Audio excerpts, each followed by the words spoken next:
antes do sócio que quer vender as suas cotas oferecer para um terceiro, ele tem que obrigatoriamente, se tiver previsto no acordo de sócio, oferecer para os remanescentes. Até porque a gente tem que pensar a longo prazo, lá na frente. Então, no início é um combinado, pode ser que as coisas sejam melhores, depois quando vai afinando, pode causar essa sensação, poxa, estou trabalhando mais ou menos isso. Que muitos sócios remanescentes não concordam com a entrada do herdeiro, porque entende que o herdeiro não vai conseguir exercer a atividade, então ele também pode utilizar o acordo de sócio para estabelecer que o herdeiro só vai se tornar sócio se ele também se especializar, estudar e ter capacidade técnica para ser sócio da empresa.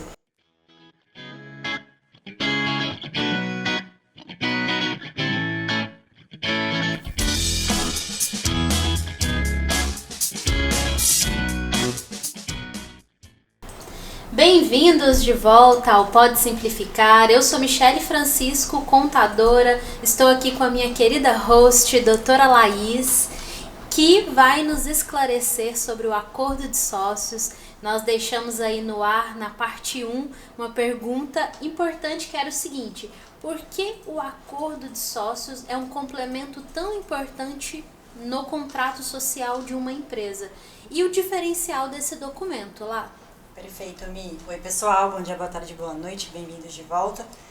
E aí, como eu expliquei para vocês na parte 1, o acordo de sócios, diferente do contrato social, ele é um documento particular. Então, ele fica lá arquivado na empresa e ele é um documento mais flexível. Então, o contrato social vai tratar sobre a parte crucial da empresa, essas informações essenciais.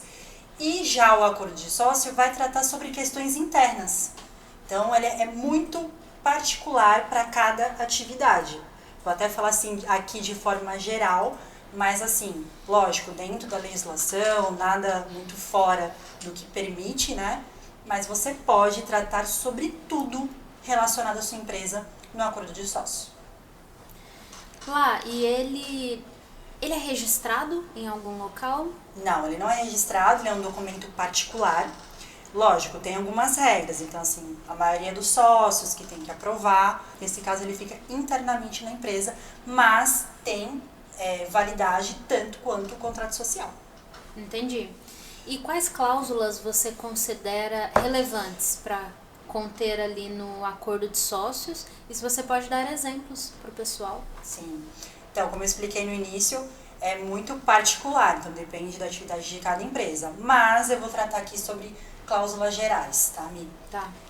Direito de preferência e tag along e drag along. Depois a gente vai deixar aqui o termo certinho, né, para vocês. A cláusula de direito de preferência funciona assim. Então, eu, sócio, quero vender as minhas cotas. Igual um contrato de locação. Sim. Quero vender as minhas cotas, porém, os sócios remanescentes não querem que uma terceira pessoa entre na sua atividade.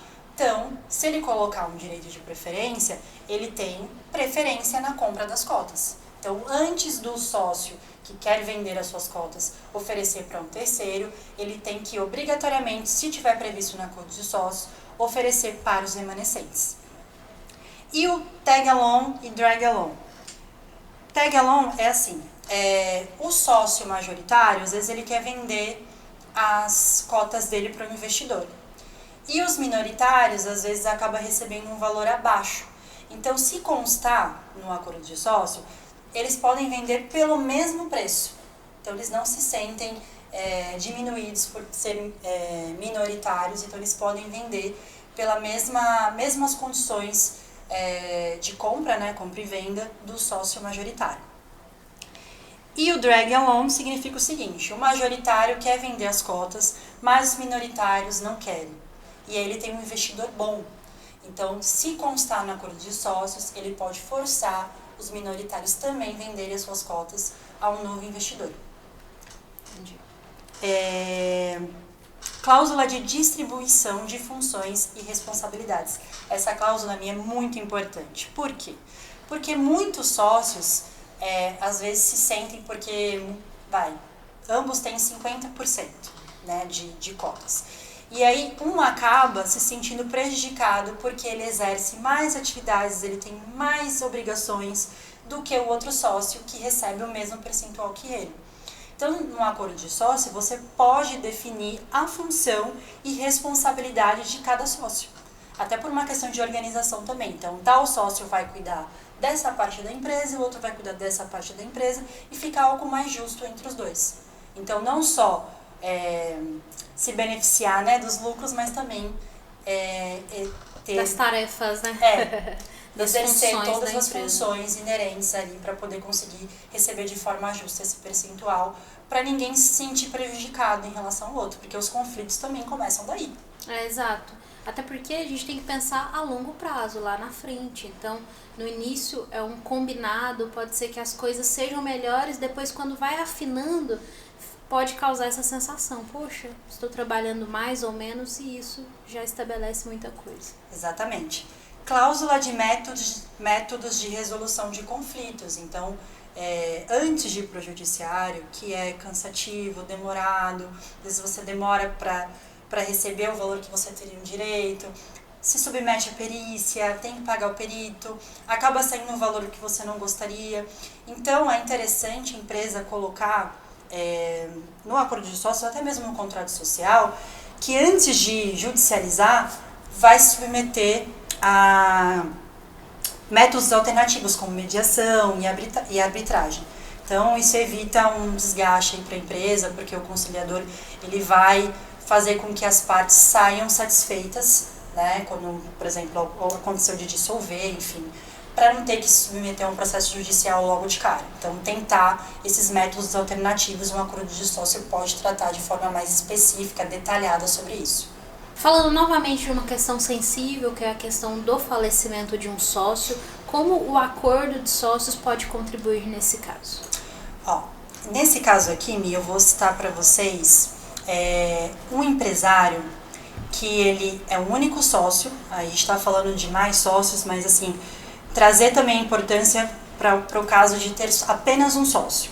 Então, é um único sócio, esse negócio, ele sustenta a família, ele não tem herdeiros que ainda conseguem exercer essa atividade, então existe essa preocupação, né? A gente vê muito isso no escritório. Se acontecer alguma coisa comigo, né? Não só pelo falecimento, até mesmo pela acontecer de terem uma incapacidade superveniente, o que vai acontecer com a minha família que depende dessa empresa? Então, ele pode estabelecer um acordo de sócio em que ele cite algumas regras. Por exemplo, ele pode estabelecer uma regra que o herdeiro dele vai ter que se especializar, fazer cursos para conseguir exercer a atividade. E até lá, ele pode designar uma terceira pessoa que não é sócia da empresa para administrar, né, para gerir a empresa enquanto o herdeiro está se preparando. Então, ele pode utilizar o acordo de sócio para estabelecer regras para os herdeiros. Lembra também que a gente falou no início que muitos sócios remanescentes não concordam com a entrada do herdeiro, porque entende que o herdeiro não vai conseguir exercer a atividade? Então, ele também pode utilizar o acordo de sócio para estabelecer que o herdeiro só vai assumir, só vai se tornar sócio se ele também se especializar, estudar e ter capacidade técnica para ser sócio da empresa. Então, ele pode se utilizar do acordo de sócio para estabelecer essas regras em caso de falecimento. Entendi.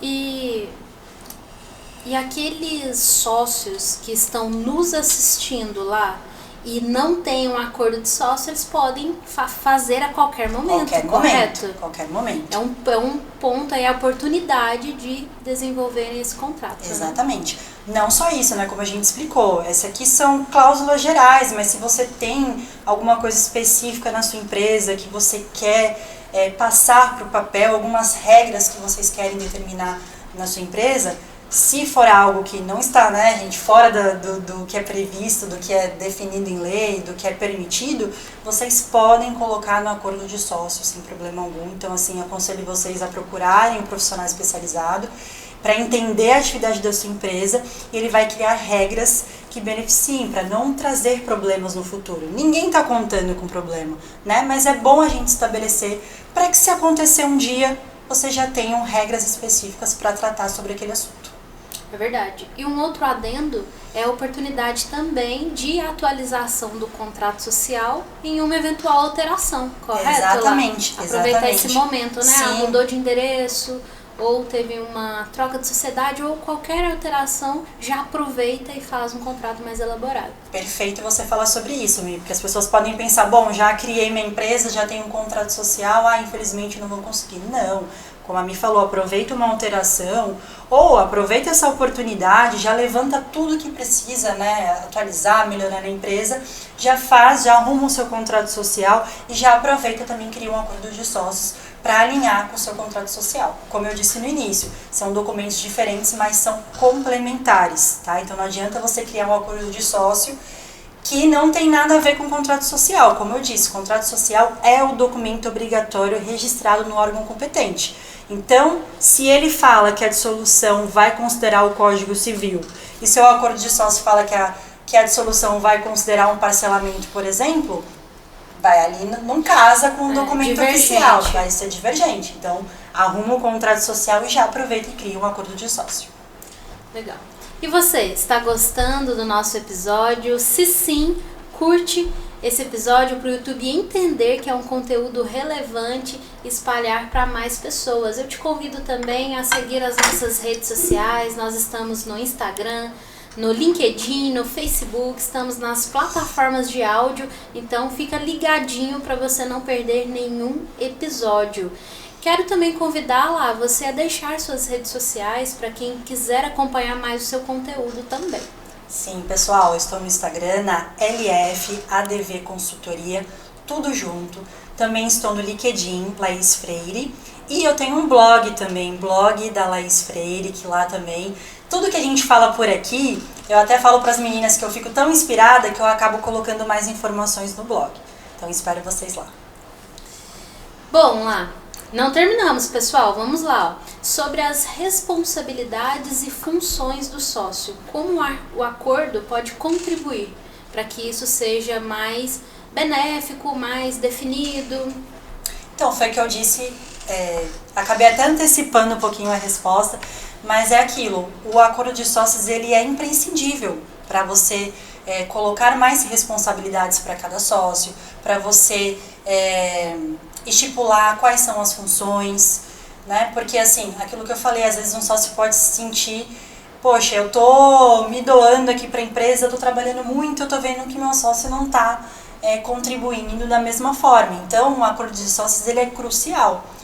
Lembra que eu disse no início, né? É bom colocar no contrato social qual a atividade da empresa de forma clara e através disso você já destrincha no acordo de sócio de forma mais detalhada, né? Porque o contrato social ele é mais enxugado mesmo. Então, aproveita tudo que está sendo estipulado no contrato social e traz mais detalhes no acordo de sócio.